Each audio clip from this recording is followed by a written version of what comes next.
आदरणीय सभापति जी,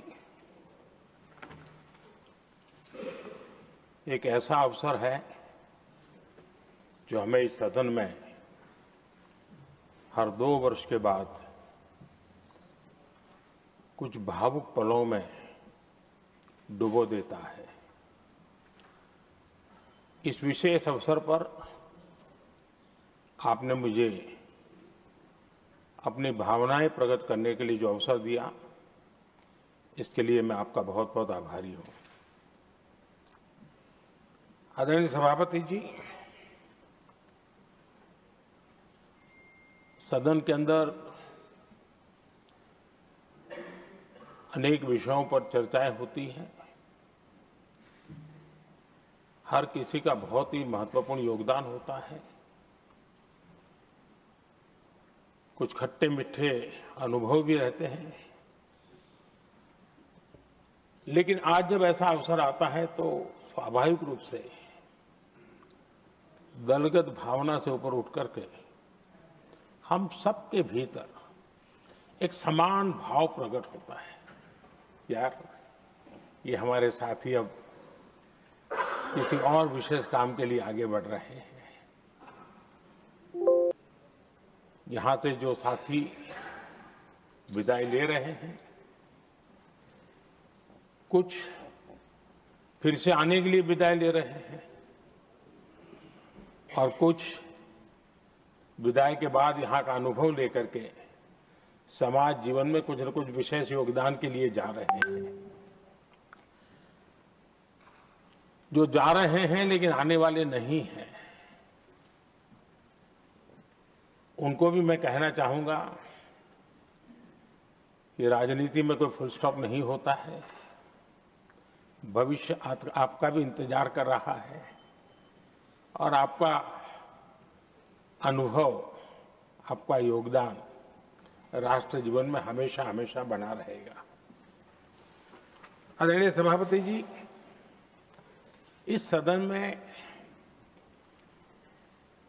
जो भी सदस्य माननीय हमारे विदाई ले रहे हैं,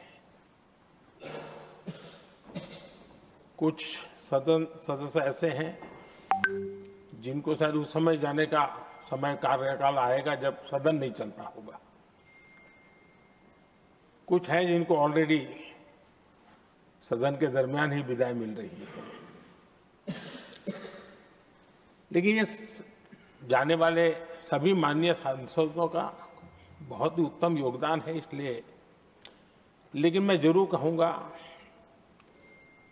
आदरणीय देवगौड़ा जी, आदरणीय खड़गे जी, आदरणीय शरद पवार जी, ये ऐसे वरिष्ठ लोग हैं जिनके जीवन का आधे से अधिक उम्र संसदीय कार्य प्रणाली में गई है और इतने लंबे अनुभव के बाद भी सभी नए सांसदों ने सीखना चाहिए वैसे समर्पित भाव से सदन में आना,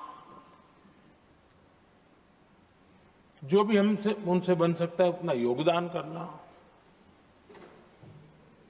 यानी समाज में से जो जिम्मेवारी मिली है उसके प्रति पूरी तरह समर्पित रहना, ये इन सब वरिष्ठ लोगों से हम जैसे सबको सीखने जैसा है और मैं उनके योगदान की भूरी भूरी सराहना करूंगा, क्योंकि इतना लंबा कार्यकाल छोटा नहीं होता है, बहुत महत्वपूर्ण है।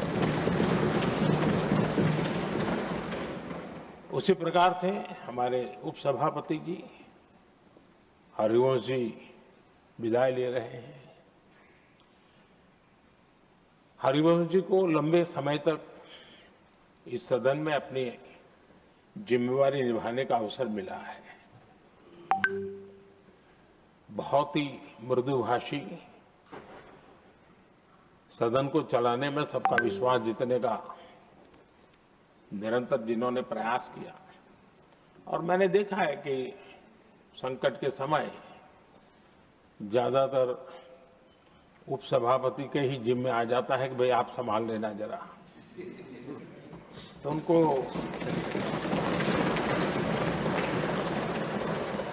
एक लंबा एक्सपीरियंस होता है, सबको जान भी लेते हैं, भली बात ही जान लेते हैं, लेकिन उनका भी योगदान। और जब भी, और मैंने देखा कि जब सदन का समय नहीं होता है तो देश के कोने में कहीं न कहीं वो यूथ के साथ मिलना जुलना, देश की परिस्थितियों के संबंध में उनको अवगत कराना, उनमें एक देश के प्रति संवेदनाएं पैदा करने का वो निरंतर काम। वे कलम के धनी तो है ही हैं, लेकिन कर्म कठोर के नाते भी मैं कहूंगा कि उन्होंने भारत के हर कोने में जाकर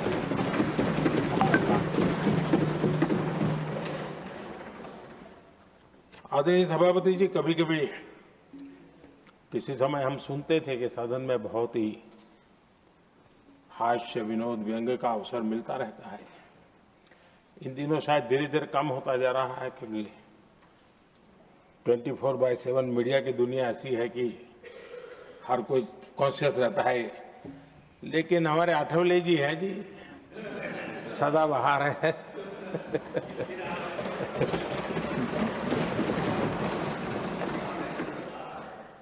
आठवले जी जा रहे हैं, लेकिन यहाँ पर किसी को खोट महसूस नहीं होगी, वो व्यंग्य विनोद भरपूर परोसते रहेंगे। जब ये पूरा भरोसा है।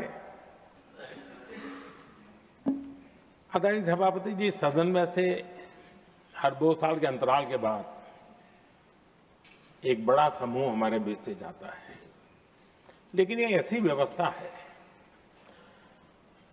कि जो नया समूह आता है उनको बाकी जो लंबे समय से 4 साल से बैठे हुए साथी हैं, अनुभव है, नए लोगों को तुरंत उनसे कुछ न कुछ सीखने का अवसर मिलता है। और इसलिए एक प्रकार से यहाँ की जो विरासत है वो कंटिन्यू प्रोसेस हमेशा रहती है। ये बहुत बड़ा लाभ होता है। मुझे पक्का विश्वास है कि जिनको इस बार जाना नहीं है वो भी जो नए माननीय सांसद आएंगे उनको उनके अनुभव का लाभ मिलेगा और उनका योगदान भी सदन को और समृद्ध करेगा, ऐसा मेरा पूरा विश्वास है। आदरणीय सभापति जी, हम लोग जानते हैं कि जीवन में या सार्वजनिक जीवन में जब भी कोई महत्वपूर्ण निर्णय करना होता है तो परिवार के लोग बैठ करके मन बना लेते हैं कि ऐसा करना है, लेकिन फिर भी कहते हैं अरे ऐसा करो, उनसे जरा पूछ लीजिए, एक सेकंड ओपिनियन ले लीजिए किसी वरिष्ठ से। और घर में वरिष्ठ नहीं कहेंगे, मोहल्ले में देखो भाई वो काफी अनुभवी है, जरा उनसे पूछ लो पर उनका मन क्या करता है। अगर कोई बीमार है तो भी कहते हैं यार ऐसा करो भाई, एक और डॉक्टर से जरा ओपिनियन ले लो। सेकंड ओपिनियन का बहुत महत्व होता है। मैं समझता हूं हमारे संसदीय प्रणाली में इस सेकंड ओपिनियन की बहुत बड़ी ताकत रही है। एक सदन में कुछ निर्णय होता है, दूसरे सदन में फिर आता है सेकंड ओपिनियन के लिए। अगर इस सदन में होता है तो उस सदन में जाता है सेकंड ओपिनियन के लिए। और ये सेकंड ओपिनियन उस सारी बहस को, उस सारे निर्णय प्रक्रिया को एक बहुत बड़ा नया आयाम दे देती है। और वो मैं समझता हूं कि हमारी निर्णय प्रक्रिया को समृद्ध करती है। तो इसलिए सदन में जो माननीय सांसद बैठते हैं उनके लिए एक खुलापन रहता है जो चलो इस सदन में नहीं तो उस सदन में एक अच्छा ओपिनियन नया आएगा, उस सदन में नहीं तो इस सदन में एक नया ओपिनियन आएगा।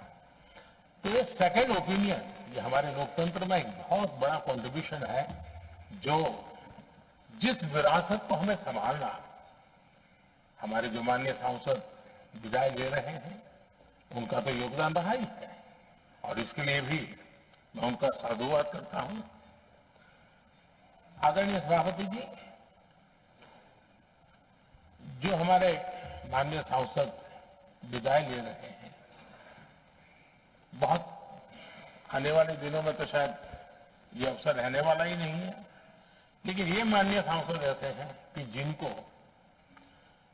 पुराने संसद के भवन में भी बैठने का मौका मिला और नए संसद भवन में भी बैठने का मौका मिला।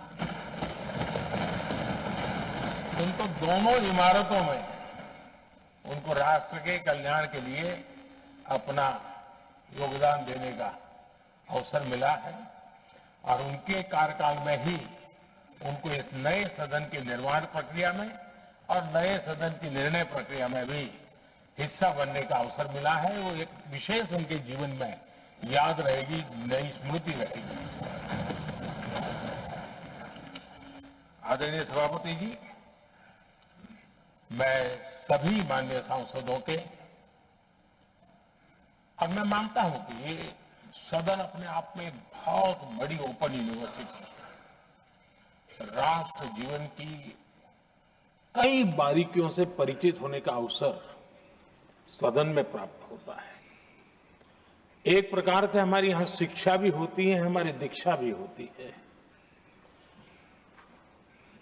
ये 6 साल यहां जो रहने का अवसर मिलता है वो जीवन को घड़ने का, राष्ट्र जीवन के घड़तर में योगदान का तो महत्व है ही है, क्योंकि निर्णय प्रक्रिया का हिस्सा है, लेकिन स्वयं के जीवन को घड़ने का भी एक अमूल्य अवसर होता है।